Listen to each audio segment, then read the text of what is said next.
자, 이 시간 우리에게 주신 하나님 말씀은 신약 성경 173면 요한복음 15장 1절로 8절 말씀입니다.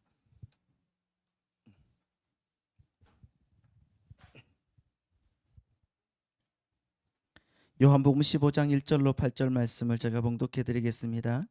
나는 참 포도나무요 내 아버지는 농부라. 물은 내게 붙어 있어 열매를 맺지 아니하는 가지는 아버지께서 그것을 제거해 버리시고 무릇 열매를 맺는 가지는 더 열매를 맺게 하려 하여 그것을 깨끗하게 하시느니라. 너희는 내가 일러준 말로 이미 깨끗하여졌으니 내 안에 거하라. 나도 너희 안에 거하리라. 가지가 포도나무에 붙어 있지 아니하면 스스로 열매를 맺을 수 없음 같이 너희도 내 안에 있지 아니하면 그러하리라. 나는 포도나무요 너희는 가지라. 그가 내 안에 내가 그 안에 거하면 사람이 열매를 많이 맺나니 나를 떠나서는 너희가 아무것도 할 수 없음이라. 사람이 내 안에 거하지 아니하면 가지처럼 밖에 버려져 마르나니 사람들이 그것을 모아다가 불에 던져 사르느니라. 너희가 내 안에 거하고 내 말이 너희 안에 거하면 무엇이든지 원하는 대로 구하라. 그리하면 이루리라. 너희가 열매를 많이 맺으면 내 아버지께서 영광을 받으실 것이요 너희는 내 제자가 되리라. 아멘. 자, 오늘 또 살아계신 하나님의 은혜가 우리 성도님들 마음과 생각 가운데 가득하기를 소망합니다. 자, 우리 이렇게 인사하겠습니다. 우리 안에 계신 하나님은 세상보다 크십니다. 믿으십니까? 그 세상보다 크신 하나님이 여러분의 삶을 인도하고 주장하시고 채우신다는 것을 정말 믿고 나아가고 계십니까?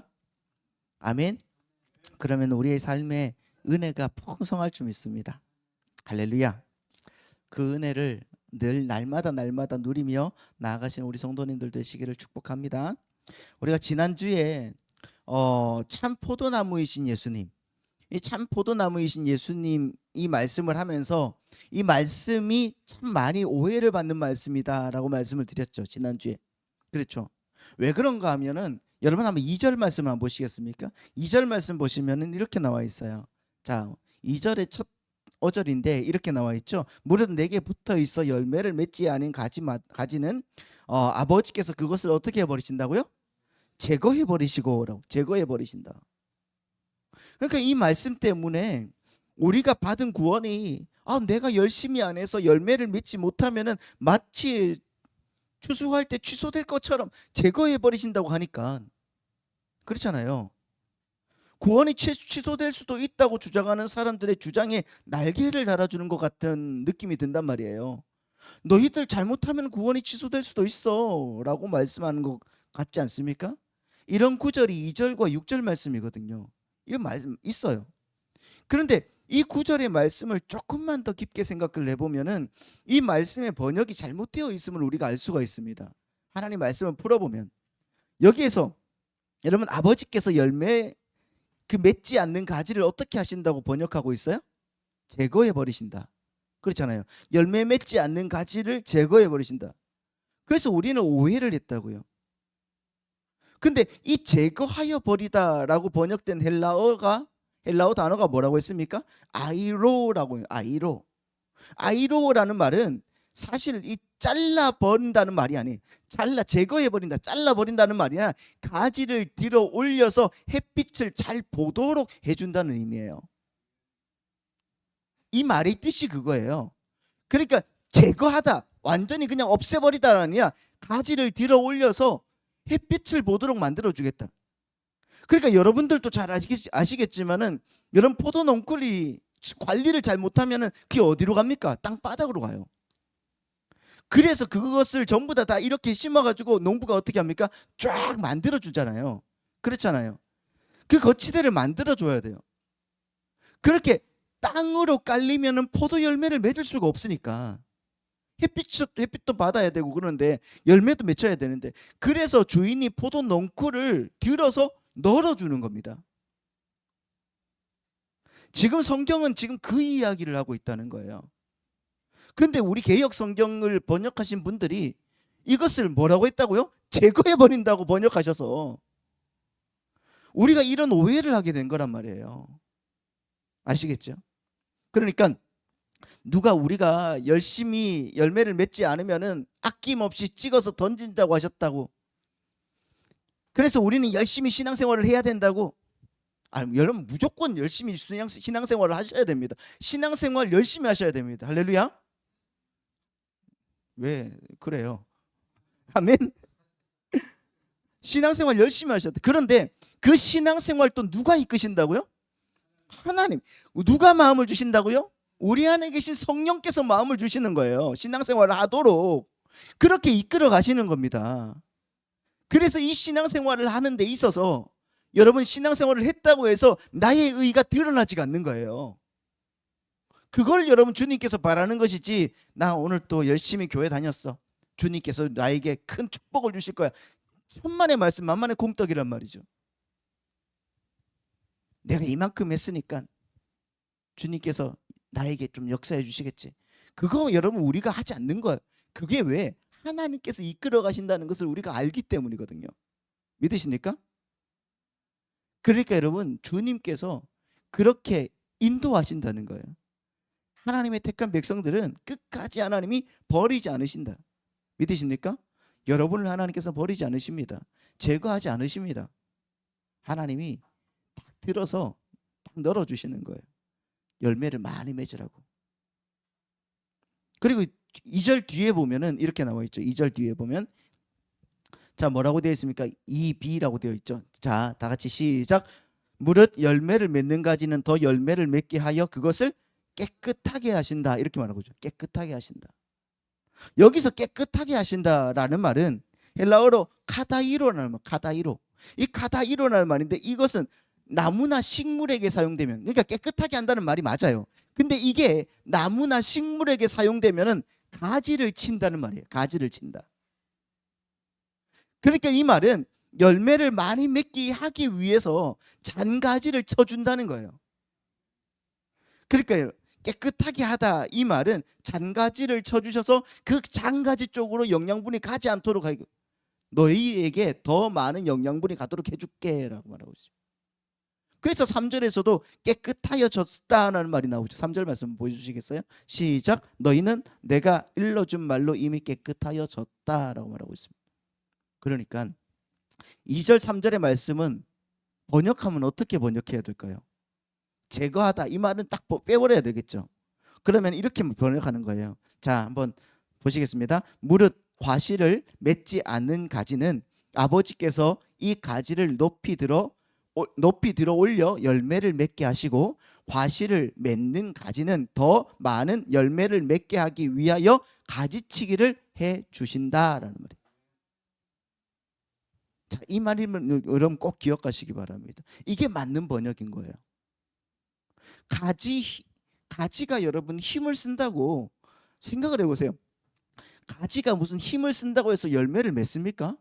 못 맺어요. 가지는 아무 힘이 없다니까요. 그냥 달려만 있는 거예요.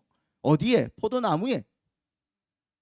그러면 여러분 그것은 어떻게, 열매는 누가 맺는 거예요? 농부가 맺는 거예요. 농부가 물을 주고 거름을 주고 정성을 들여서 키워야지 열매가 맺는 거예요. 하나님이 하시는 겁니다. 믿으십니까? 그러니까 2절의 말씀은 농부가 과실을 많이 맺지 못하는 가지를 잘라서 제거해 버리는 게 아니라 오히려 과실을 더 많이 맺을 수 있도록 가지들을 들어 올려서 기필코 그 열매를 맺게 하신다는, 우리가 아는, 그러니까 사람들이 아는 정반대의 내용을 지금 우리에게 하고 있는 거예요. 아시겠죠? 그럼 6절 말씀을 한번 가보시죠. 또 6절 말씀, 사람들이 헷갈리는 6절 말씀 시작. 사람이 내 안에 거하지 아니하면 가지처럼 밖에 버려져 마르나니 사람들이 그것을 모아다가 불에 던져 사르느니라. 자, 왜 제가 흰색을 이렇게 놨을까요? 자, 이 구절도 마찬가지거든요. 인간의 행위를 강조하는 것처럼 보여요. 사람이 내 안에 거하지 아니하면, 그럼 뭐예요? 하나님 안에 무조건 거해야 되겠구나. 내가 열심히 살아야 되겠구나. 왜? 그러면은 가지처럼 밖에 거하지 않으면 가지처럼 밖에 버려지는데 사람들이 그것을, 그러니까 나를 어떻게 모아다가 불에 던져 사른다, 이렇게 생각을 한단 말이에요. 내가 열심히 안 하면은 내가 불에 던져져 살라진다 이렇게 생각을 하잖아요. 그렇죠? 가지처럼 밖에 버려져 살라진다. 지옥 가는 거야. 근데 여기에서 6절의 맨 앞에 사람이라는 이 단어는 헬라어 원어로 보면은 단수예요. 단수예요. 근데 이 사람이라는 단어를 받는 저 문장 뒤에 그것, 아까 보였죠? 그것은 여러분 이 헬라어를 원문으로 보면은 복수입니다. 그러니까 내 안에 거하지 아니하는 사람과 밖에 던져져서 불에 타는 그것은 같은 게 아니라는 거예요. 이것을 기억해야 돼. 왜? 같으려고 하면 둘 다 단수이거나 둘 다 복수여야 돼요. 그러면 이 구절은 무엇을 의미하는 것인가? 다시 여러분 6절의 맨 앞에 사람은 누굽니까? 사람은 2절에서 3절 우리가 2, 3절에서 아까 봤던 것처럼 깨끗하여진 사람인 거예요. 사람이 깨끗하여진 사람, 이미 깨끗하여졌다는 것은 그는 운명적이고 신분적으로 창세전에 구원받은 주님의 백성이라는 뜻이에요. 그렇죠? 그런데 갑자기 당신 안에 들어있지 않는 것들을 밖에 던져서 불태워버리시겠다. 이건 말이 안 되는 거잖아요. 그러면 그것들은 뭔가? 그것들 우리가 여러분 하나님의 구원을 창세전에 받았죠. 믿으십니까? 창세전에 여러분들은 하나님의 구원을 얻은 백성들이에요. 하나님의 구원을 창세전에 받았지만 여러분 날마다 구원받은 백성의 삶을 살아가고 있습니까? 어렵죠. 어려워요. 그러니까 우리가 하나님 나라에 들어갈 때는 하나님의 불로 내 안의 그 불순물들을 어떻게 한다? 싹 다 불태워버리시는 거예요. 지금 또 여러분 하나씩 불태워버리시고 계시죠? 맞죠? 그렇지 않고는 하나님 나라에 우리는 못 들어가요. 그래서 주님은 6절에서 너희 안에 있는 그 불순물들, 그 더러운 것들을 내가 밖으로 다 던져서 전부 다 불살라 버릴 거야. 지금 그 말씀을 하고 계시는 거지. 나를 불살라 버릴 거야 라고 말씀하시는 게 아니란 말이에요. 그러니까 그건 우리를 너희들 열매 많이 맺지 아니하면은 다 태워버릴 거야가 아니라 너희들이 열매를 비록 맺지는 못하는 삶을 살고 있다고 할지라도 그 열매 맺지 못하는 삶을 내가 전부 밖으로 던져서 싹 태워버릴 거니까 너희들 걱정하지 마. 이 말인 거예요. 이해가 되시죠? 그런데 사람들은 정반대로 해석하는 거예요. 정반대로 해서 내가 열매를 맺지 못하면 어떻게 하지? 오늘 또 열매를 맺지 못하는 것 같은데 어떻게 하지? 그러니까 이단이 생기죠. 두려워하고 초조해하고 그러면서 막 그 이단의 그 교주들 배를 불려준다고 열심히 살지 않습니까? 그게 아니에요. 그렇게 두려워 떨면서 무슨 해결책을 얻으려고 부산을 떠는 그런 인생을 살는 게 아니라고요.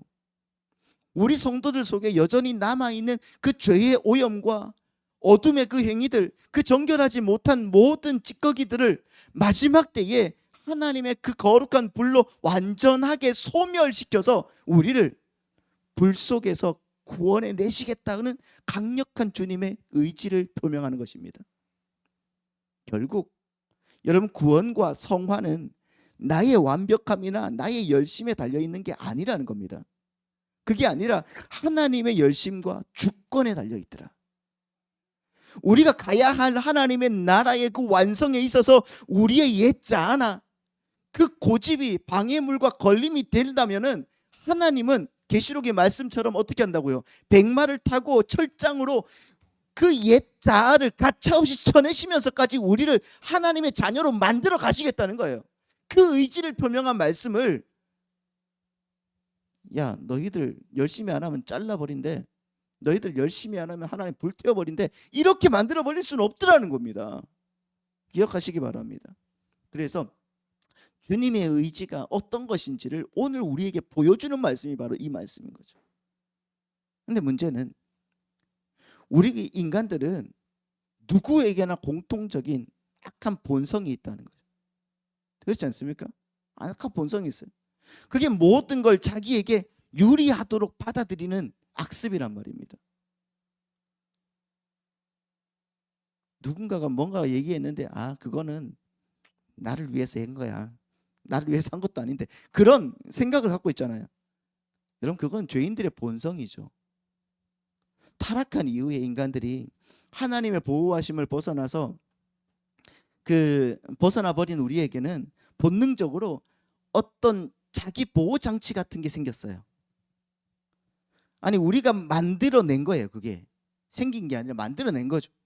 하나님의 보호를 잃어버렸기 때문에 이젠 우리가 스스로 우리를 보호해야 됐던 거예요. 그래서 우리는 어떤 자기 보호 장치 같은 것을 만들어 버렸거든요. 보고 듣고 경험하는 모든 것을 어떻게든 자신에게 유리하도록 취사 선택을 하고 해석하고 설명하고 미화를 시켜요. 그렇죠? 인간은 이제 스스로 자신을 보호해야 하는 절박한 처지가 되어버렸기 때문에 그렇습니다. 이렇게 여러분, 천성이 그런 것처럼 우리에게 주어져 있는 이 여과장치에 대해서 우리는 경계하는 훈련을 해야 되는 것입니다. 그렇게 이 여과장치에 대해서 경계하는 훈련은 성도의 신앙생활에 있어서 매우 중요하다는 거예요. 여러분, 성도의 영적 신앙생활의 주된 관심 중에 하나가 나 자신을 정직하고 진실하게 돌아보는 거거든요. 그렇지 않습니까? 자꾸 나를 보호하고 나를 옹호하고 내 편을 들려는 그 마음에서 나를 보려고 하지 말고, 여러분, 내가 어떤 존재인지를 정확하게 정직하게 보는 그런 훈련이 필요하다는 거예요. 말씀을 통해서, 기도를 통해서, 따라서 모든 것을 자신에게 유리하도록 취사 선택하고 해석하고 설명하고 미화시키려고 하는 그 유혹을 경계해야 됩니다. 때로는 내 자신을 거북하게 만들고, 때로는 참담하게 만들고, 때로는 절망스럽게 만드는 내 자신의 모습 있는 그대로를 보고 듣고 받아들이는 훈련, 그것이 여러분 성도의 신앙생활에서 아주 필요한 영적 훈련이라는 거죠. 문제는 이런 악습은 성경을 읽을 때에도 여지없이 우리에게 드러나더라는 거죠. 아니, 자기 자신을 정확하게 보고 자기 자신의 잘못을 가장 날카롭게 고발하는 것이 뭐예요? 하나님의 말씀 아닙니까? 맞잖아요. 그런데 여러분, 성경 말씀을 묵상할 때 우리는 어떻게 하냐는 거예요. 이 악습을 가장 강력하게 활용합니다. 그러니까 어떻게 해요? 우리는 읽은 말씀의 참뜻을 하나님의 말씀 안에서 캐물으려고 하지 않고 나에게 유리한 대로만 받아들이려고 한단 말이에요. 습관적으로 내게 능력 주시는 자 안에서 내가 모든 것을 할 수 있느니라. 하나님이 능력 주시는데 내가 모든 것을 할 수 있대. 야, 열심히 해야지. 이렇게 받아들이죠. 그 앞에 무슨 말씀이 있는지를 생각도 안 하고. 성경을 올바르게 배우지 못한 사람들이 그래서 여러분 하는 큐티가 위험하다는 거예요. 큐티 좋은 겁니다. 열심히 하면 얼마나 좋겠습니까? 그런데 문제는 성경에 대해서 올바로 배우지 못한 사람들이 자기 마음대로 큐티를 하게 되면은 그 모든 구절들을 자기의 유익을 구하는 방식으로 해석하게 되는 거예요. 그래서 그게 위험하다는 거예요. 그래서 반드시 올바른 교사가 있어야 되는 거예요. 눈을 질끈 감고 우리 교회에 좋게 들리도록 말씀을 변조시켜요? 안 됩니다. 말씀의 원래의 의미를 알아보려고 고민하지도 않아요? 안 됩니다. 말씀을 통해서 위로만 받으려고 하지, 말씀이 주는 그 도전에 대해서는 회피하면 안 돼요, 여러분. 이러한 인간들의 그 악습에 의해서 가장 많이 오해를 받고 있는 구절 중에 하나가 오늘 본문에 있어요. 7절 말씀을 한번 보시겠습니다. 자, 이 말씀이 참 우리를 흥분시키는 말씀인데요. 시작. 너희가 내 안에 거하고 내 말이 너희 안에 거하면 무엇이든지 원하는 대로 구하라. 그리하면 이루리라. 구하라. 그리하면 이루리라. 얼마나 좋아요. 무엇이든지 원하는 대로 구하래. 무엇이든지가 나와서 무엇이든지. 그러면 어떻게 한다? 이룰 거야. 그리고 16절의 말씀에도 똑같이 나와요. 한번 보시겠습니까? 16절 흰색만 보세요. 시작.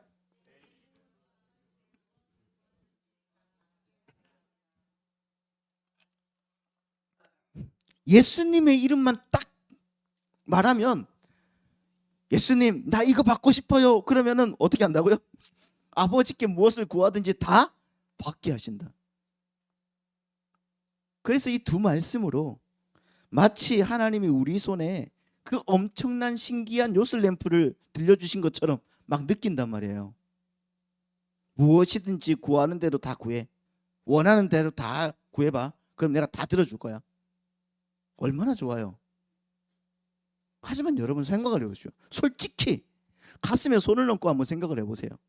여러분이 그동안 하나님께 구했던 그 수많은 목록들이 진짜로 다 이루어졌습니까? 아니에요.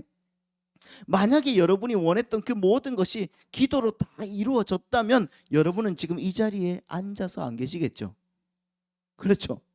벌써 남부럽지 않은 그 부와 명예를 거머쥐고 저기 저 태평양 한가운데서 고급 요트를 타고 딩가딩가 하고 계시는 거죠. 그러면 예수님이 지금 지키지도 못할 거짓 공수표를 남발하고 계시는 거예요? 아니잖아요. 우리가 기도의 응답을 받지 못한 것이 뭐 때문이에요?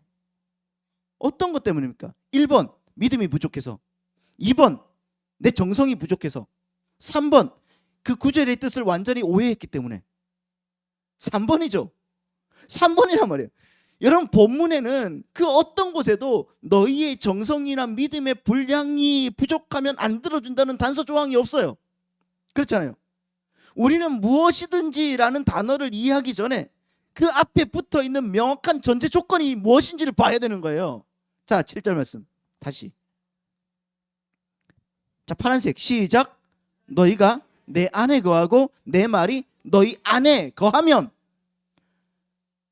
주님은 무작정 구하라고 말씀하지 않으셨어요. 그럼 어떻게 하라고? 너희가 내 안에 거하고 내 말이 너희 안에 거하면이라는 전제를 먼저 제시하셨단 말이에요. 이것은 기도가 어떤 내가 원하는 목적과 결과를 얻어내기 위한 원인이나 수단, 방법이 아니라는 뜻입니다.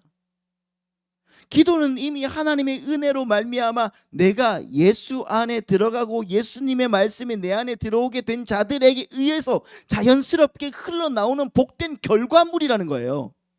믿으십니까? 중요한 말씀이에요. 뭐라고 말씀드렸죠? 기도는 이미 하나님의 은혜로 말미암아 내가 예수님 안에 들어가고 예수님이 말씀이 내 안에 들어오게 된 자들에게서, 자들에 의해서 자연스럽게 흘러나오는 복된 결과물이다. 내가 하나님 앞에 무릎을 꿇고 기도할 수 있다는 그 사실 그 자체가 이미 여러분 어마어마한 사건이 된 겁니다. 믿으십니까? 죄와 허물로 가득해서 거룩하신 하나님 그 대면에 딱 서서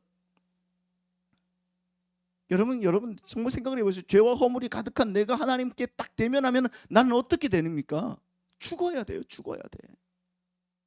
즉시 심판받아서 죽을 수밖에 없었던 우리가 예수 그리스도의 그 완벽한 십자가의 그 공로 덕분에 하나님을 아버지라고 부르면서 지성소 안에서 대화할 수 있는 자로 회복되었다는 그 증거가 바로 기도예요. 그러므로 여러분 우리 성도들은 내가 기도했더니 내가 원하는 응답을 받았다라는 것 때문에 감격하는 자들이 아니란 말입니다. 그에 앞서 어떻게 나 같은 자가 어떻게 나 같은 죄인이 어떻게 이 거룩한 하나님과 소통하고 대화할 수가 있는 자가 되었지? 이 기도의 자리에 서게 된 그 사실 자체에 먼저 엎드려며 울며 감격하는 자들이 되는 거란 말입니다. 여러분, 기도는 본질적으로 하나님과의 거룩한 사귐입니다. 사귐에서 시작되고 사귐을 지향하고 결국 하나님과의 깊은 사귐으로 완성이 되는 거예요. 오늘 예수님의 그 비유를 보세요. 농부이신 하나님께서 바깥에 버려져서 불사름을 당해야 될 그 들포도나무 같은 우리를 우량 참포도나무이신 예수님의 그 줄기에 접붙여 주셨어요. 그래서 하나님 그 눈에는 우리가 이제는 단순히 죄인이 아니라 작은 예수들로 보이는 거야. 그리고 예수 그리스도께서 약속했던 그 하늘의 신령한 복과 땅에 충만한 그 영광을 우리에게 보여주기로 언약하셨단 말이에요. 그렇다면 한번 생각을 해보세요. 그렇게 참포도나무이신 예수님께 접붙임을 받아서 생명을 얻게 된 그 가지가 자신을 접붙여 주신 농부 아버지께 무엇을 구하겠냐고요. 네? 그 가지가 농부 아버지께, 아버지 나를 남들보다 더 높게 달아주세요. 아버지 내 가지를 좀 더 굵게 만들어 주셔야죠. 아버지 내 가지가 금태를 둘러서 남들에게 자랑할 수 있도록 좀 만들어 주시면 안 돼요? 이렇게 요구하겠습니까? 아니라는 거잖아요. 아니에요. 정상적인 가지라면 오직 한 가지만 구할 수밖에 없는 거야. 뭡니까? 아버지 나 같은 볼품없는 가지를 이 좋은 참포도나무에 붙여주셔서 생명을 주셨으니 정말 감사합니다. 저를 통해서 주인이 기뻐하시고 풍성하고 아름다운 열매가 맺혀지도록 도와주세요. 그렇게 감사할 수밖에 없는 거 아닙니까? 여러분, 가지의 기도는 이것 하나로 수렴되는 거예요. 하지만 수많은 교인들이 내가 포도나무에 붙은 가지가 되었다는 그 은혜의 현실에는 관심이 없어요. 관심이 없고 여전히 여러분 세상 속에서 이 가지가 포도나무 자체보다 더 잘나 보이고 더 화려해 보이고 더 높아지기를 원하는 거예요. 그래서 하나님 아버지를 향해서 자꾸 내 가지에 금태를 좀 둘러주세요, 세상의 힘을 좀 보태주세요 하면서 악을 쓰면서 기도하고 있는 것 아닙니까? 먼저 내가 변하지 않으면 안 되는 건데. 여러분, 예수님은 우리의 상황을 다 아십니다. 하나님은 우리의 상황을 다 아신다고 분명하게 말씀하고 있어요. 거기 어디 있습니까? 마태복음 6장 31절 말씀 보십시오. 같이 한번 읽겠습니다. 시작. 그러므로 염려하여 이르기를 무엇을 먹을까 무엇을 마실까 무엇을 입을까 하지 말라. 이는 다 이방인들이 구하는 것이라. 너희 하늘 아버지께서 이 모든 것을 너희에게 있어야 할 줄을 아시느니라. 아셔요.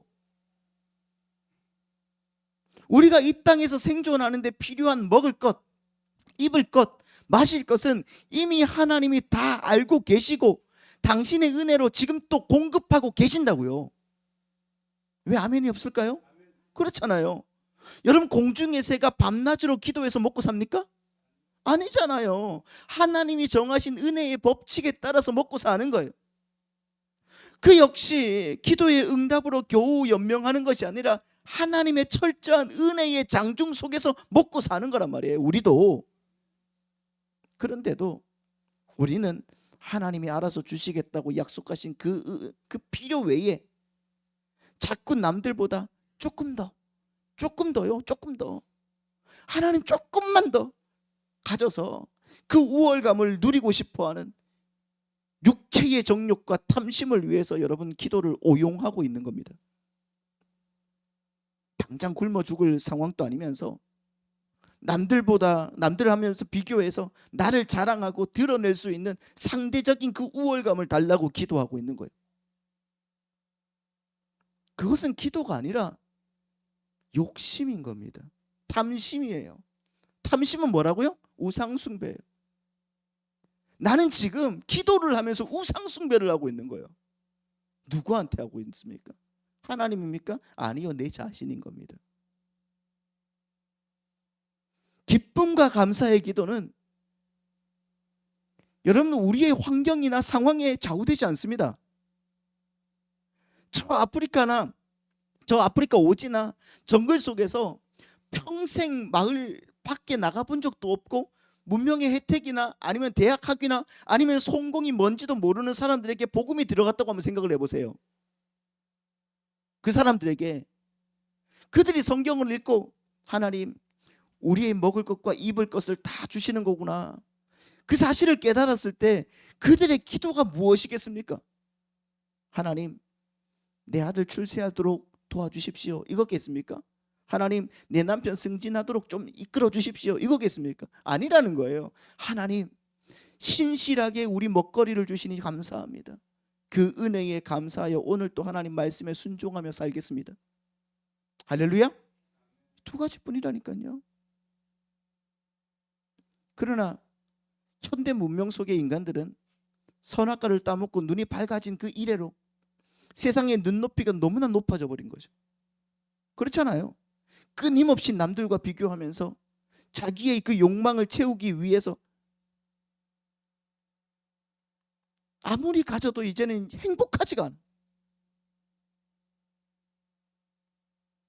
그 김국환이 타타타에서 그러잖아요. 산다는 건 좋은 거지 수지 맞은 장사전소, 알몸으로 태어나서 옷 한 벌은 건졌전소 그러잖아요. 우리는 알몸으로 태어나서 옷 한 벌은 건졌잖아요. 기도란 하나님의 뜻과 계획과 성품에 참여하기 위해서 성도 안에서 일어나는 거룩한 자기 부임의 외침이자 갈망입니다. 한번 보여주시겠습니까? 기도란 뭐라고요? 시작. 하나님의 뜻과 계획과 성품에 참여하기 위해 성도 안에서 일어나는 거룩한 자기 부인이자 외침이자 갈망이다. 기도는 바로 이런 거예요. 하나님은 우리가 알량한 재물이나 세상의 어떤 지식, 지혜, 세상의 힘을 가지고 당신의 사역을 도와주는 참모나 모사가 되기를 원하지 않으신다고요. 온 우주의 주인이신 하나님이 우리의 돈이나 힘이 필요하시겠습니까? 아니란 말이에요.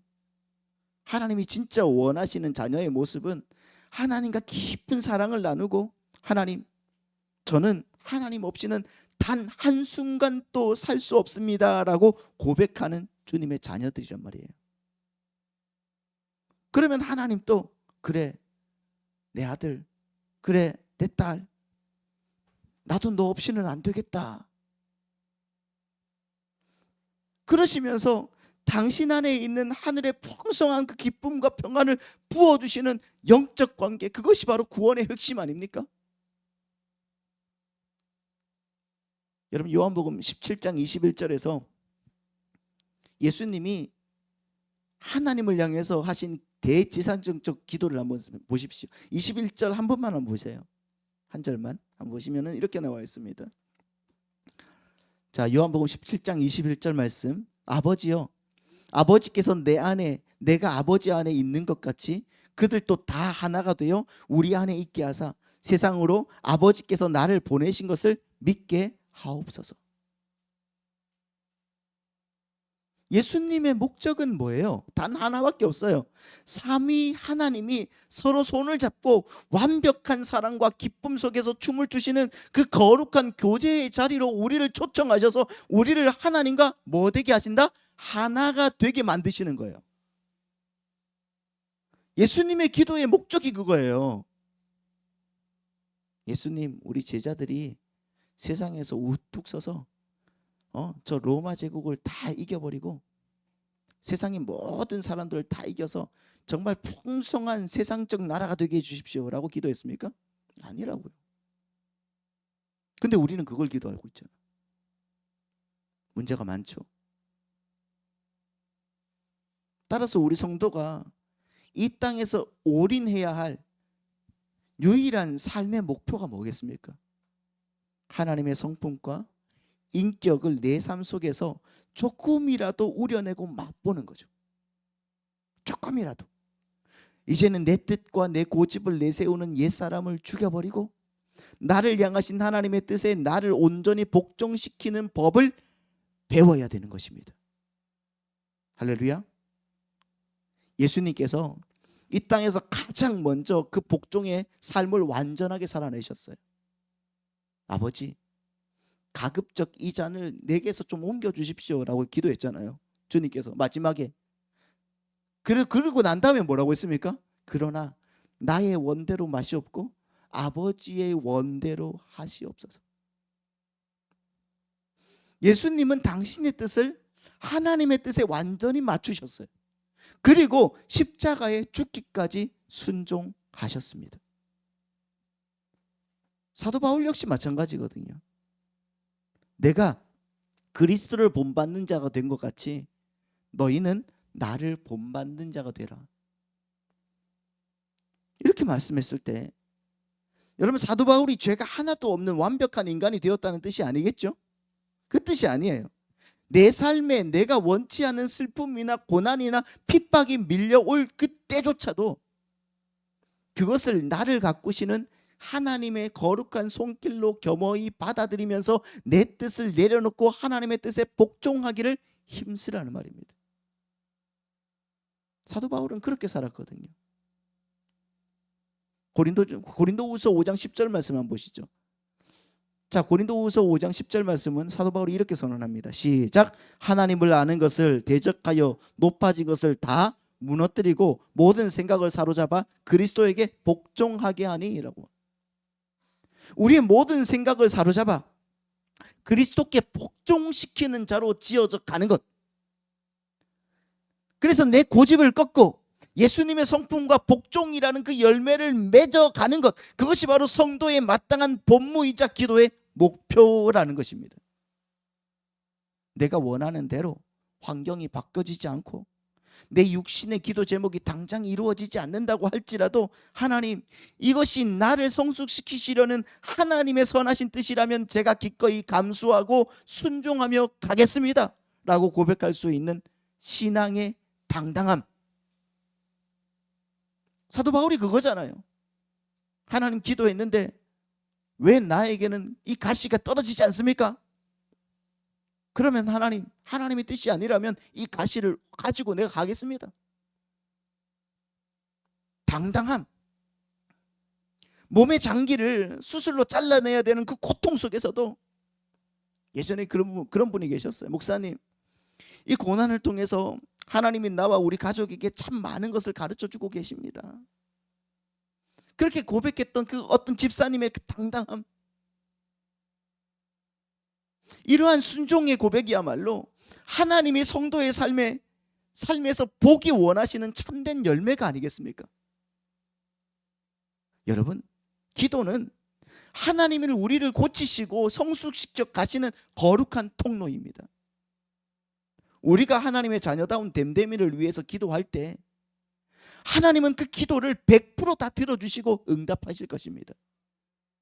비록 내 뜻대로가 아니라 하나님의 완벽한 뜻대로 응답하실 거예요. 그리고 그 응답의 과정 속에서 우리를 만지시고 깎으시고 변화시켜 가십니다.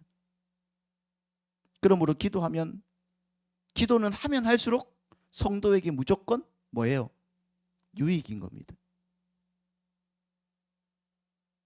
기도를 통해서 우리는 이 땅에서 하늘의 기쁨, 곧 십자가를 앞에 두고도 내 아버지의 뜻이 이루어짐을 바라보며 소유하셨던 예수님의 그 기쁨을 맛보게 되는 것입니다. 그러니까 여러분, 그 기도는 어떤 의미에서 그림 한번 보여주시겠습니까? 이게 고대 카메라의 원리죠. 카메라의 원리인데 카메라 옵스큐라, 이 사진이에요. 이게 라틴어로 어두운 방이라는 뜻이에요. 옵스큐라라는 말이에요. 어두운 방. 방 안이 아주 깜깜할 때는 밖에 지극히 작은 여러분 구멍 하나 딱 뚫어 놓아도 바깥의 풍경과 거꾸로 된 상이 방 안 벽면에 그대로 맺히게 되는 거예요. 여러분, 우리의 마음속에 예수 그리스도의 그 친밀한 사귐이 없이 죄와 허물, 세상의 욕심으로 깜깜하게 어두워져 있다면 세상에서 일어나는 그 5만 가지 사건과 사고, 여러분, 돈 문제, 건강 문제, 인간관계의 그 풍랑들이 우리 마음 벽면에 그대로 상이 맺히고 우리를 좌지우지 흔들어 놓을 거예요. 그래서 늘 문제에 끌려다니면서 불안해하고 벌벌 떨게 되는 것입니다. 그러나 우리 내부가 기도와 말씀을 통한 예수 그리스도라는 그 빛으로 환하게 채워져 있다면 어떻게 되겠어요? 바깥에 어떤 풍랑과 고난도 내 마음에 어두운 상을 맺지 못하다는 겁니다. 믿으십니까? 밖에서 아무리 풍랑이 불어쳐도 내 안을 채우고 있는 예수라는 그 빛의 기쁨, 빛과 기쁨, 소망이 나를 든든하게 붙들어주고 계시기 때문이에요. 사랑하는 성도님들, 우리는 세상을 따라가는, 우리는 그리스도인 아닙니까? 맞잖아요. 할렐루야. 우리는 그리스도인들입니다. 그러니까 세상을 따라가는 돈인, 명예인, 이런 사람들이 아니라 우리는 오직 예수 그리스도만을 채워지고 예수 그리스도로만 채워지는 그리스도인이라는 것을 여러분 믿으시기 바랍니다. 우리는 여전히 약해요. 때로는 사탄의 그 흔들림 속에서도 두려워하고 의심이 밀려올 때도 있습니다. 그렇기에 우리는 더더욱 기도와 말씀이라는 그 은혜의 수단을 붙들고 하나님과의 친밀한 사귐을 결코 놓치지 말아야 되는 것입니다. 영적으로 늘 깨어 있으시기 바랍니다. 하나님은 지금 또 당신의 열심, 하나님의 열심으로 참 포도나무이신 예수님께 붙어있는 여러분의 삶 속에서 사랑과 순종, 자기 부인의 열매를 주렁주렁 맺어가고 계신다고요. 그러니까 이제는 나의 이기적인 그 소원과 옛사람의 욕망을 다 내려놓고 하나님, 나를 하나님의 거룩한 자녀로 예수님을 닮은 복종의 사람으로 만들어 주시옵소서. 그렇게 기도하면서 날마다 내 안을 예수님의 빛으로 채워가는 믿음의 백성들이 다 되시기를 예수님의 이름으로 축복합니다.